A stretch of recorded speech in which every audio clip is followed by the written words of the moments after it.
সোমবার মাঝরাত থেকে মঙ্গলবার সকাল পর্যন্ত টানা বৃষ্টির জেরে গোটা কলকাতা ডুবে গিয়েছিল।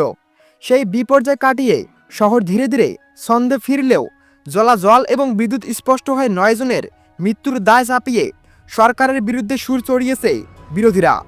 বৃহস্পতিবার সন্ধ্যায় নিউ আলিপুরদুয়ার সুরুচি সংঘ ক্লাবে পুজো উদ্বোধনে এসে সমালোচনার কড়া জবাব দিলেন রাজ্যের মুখ্যমন্ত্রী মমতা বন্দ্যোপাধ্যায়। অরূপ বিশ্বাসের ক্লাবের পুজো উদ্বোধনের পর মাইক হাতে নিয়ে মুখ্যমন্ত্রী সরাসরি বিরোধীদের নিশানা করেন। জল ঠেললে আমিও জল ঠেলে দেব।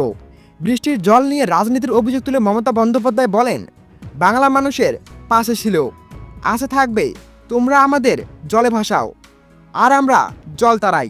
তিনি আরও দাবি করেন যে তার সরকার 7.5 লক্ষ পুকুর কেটেছে বাংলায়, তাই জলটা দ্রুত বের করে দেওয়া সম্ভব হয়েছে।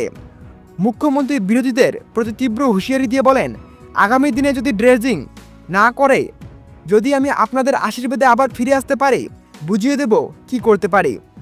ওরা কিছু না করলেও বিকল্প কি করা যায় দেখিয়ে দেব।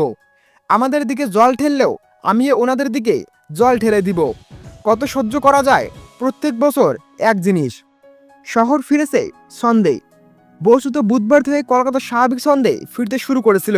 বৃহস্পতিবার সকালে শহরের বেশিরভাগই রাস্তায় জলমুক্ত দেখা গেছে। তবে কলকাতা পুরসভা জানিয়েছে কলকাতার সংলগ্ন কিছু এলাকায় এখনও জল জমে রয়েছে, যা দ্রুত নেমে যাবে বলে আশা করা যাচ্ছে।